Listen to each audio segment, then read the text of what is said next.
thank you for coming back here, and good morning, Sarah. Good morning, Bill. Great to be back. I heard the president say a number of things with regard to the latest revelations here. He said he's arguing it's full vindication. Does he believe now that this reporting from Tuesday night gets him off the hook? I don't think he ever felt like he was on the hook. I think he's known all along that the accusations was a huge hoax, as we like to refer to it here at the White House, one of the greatest political witch hunts of all time. I think this further proves if there was anyone that was colluding with the Russians to influence the election, look no further than the Clintons, look no further than the DNC. This is hypocrisy at its highest level, and I think it may be a new low in American politics. Everything that the Clinton campaign and the DNC were falsely accusing this president of doing over the past year, they were actually doing themselves, it turns out, and I think that this is a major scandal for the Democrats. Okay, one matter has to do with the Russian dossier that you're referring to there. The other matter is the uranium deal from 8 years ago, and he was asked about this yesterday on the South Lawn. He said it's as bad as Watergate.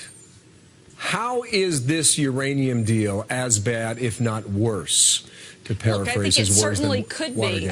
The fact that they were working with a foreign government, taking in millions of dollars through the Clinton Foundation and giving over such a large percentage of that uranium while she was Secretary of State, there's just a lot of things that need to be looked at here. I think a thorough review needs to take place, and that's something way above my pay grade, but I think that there are definitely a lot of causes for concern, and I'm glad that some folks in the media are finally talking about the real collusion with Russia, and that is with the Clinton campaign and with the DNC on both of these matters. Does he have confidence in Bob Mueller as a special counsel? I certainly think he has confidence that they're going to close this up soon, and this is further evidence of why that should take place. Yeah, why do you say close it up soon?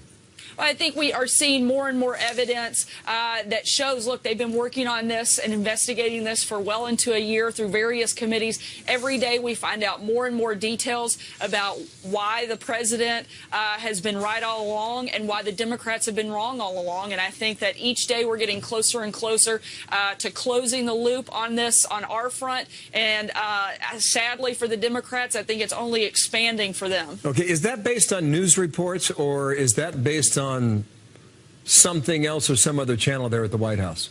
I think it's based on fact, the fact that there has been no wrongdoing by the Trump campaign, and a lot of the reporting that we're seeing coming out day in, day out so no with the collusion that you've got. Just to be clear now, no one from the Department of Justice have told you or anyone at the White House that it should be wrapping up soon. I just want to be clear on that. I have not spoken with anybody at the Department of Justice on that front, but I think we're seeing that it is getting closer to conclusion. Okay, I'm going to talk now about a vote that may happen in 20 minutes. This is a big deal. You're talking about tax reforms or tax cuts or generational reform or whatever Congress can get through or the president will agree with. That vote expected on the budget comes up in 20 minutes. So as we await on this tweet with regard to so many Americans, there will be no change to your 401k. This has always been a great and popular middle-class tax break that works and it stays. Okay, that was from October 23rd. And then on camera yesterday, the president was asked about it again and said this. Kevin Brady, who is the chairman of the House Ways and Means Committee, said this morning it could be on the table. Well, maybe it is, and maybe we'll use it as negotiating. But I trust me, that's one of the great things.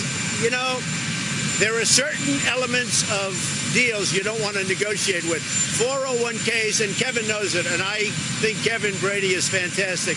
But he knows how important 401ks are. So I understand how you can negotiate publicly and behind closed doors, and sometimes you don't want to tip your hand. But what is the president's position?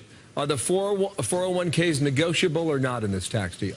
Look, the president is committed to protecting people's futures and doing that by protecting their retirement. This is a president who really wants to make this tax plan and the tax cuts very focused on the middle class. And by doing that, we need to make sure we're protecting their future, protecting their retirement accounts. And that's something this president's committed to doing. But again, the question is whether or not the 401k plan changes. Does it or not, Sarah?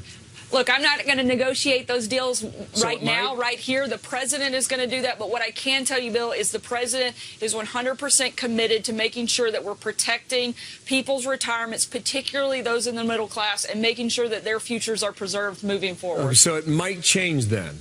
This is not set in concrete. That's what I'm hearing from you.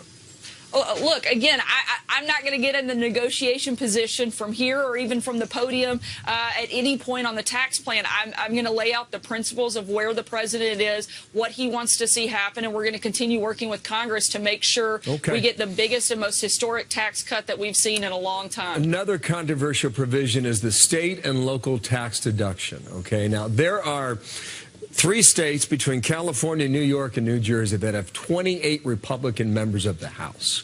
What's the chance you get that idea through with the potential for 28 no votes on that front? Look, we think that we're going to move this through. We're going to move the ball down the field. Certainly, I think one of the things to look at when it comes to state and local tax deduction is very few people actually itemize. I think it's around 20% of people actually itemize. Those things will be offset by other tax credits that are part of this plan, and we're very confident moving forward that we're going to get it done. Okay, I won't push you on that because I think I'll get a similar answer. But in summation, does the White House believe they can get this Congress to move in 2017 on taxes?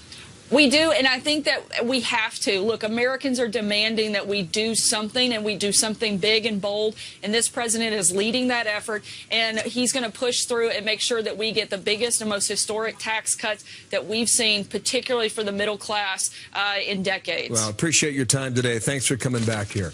You bet. Thanks, live Bill. from the North.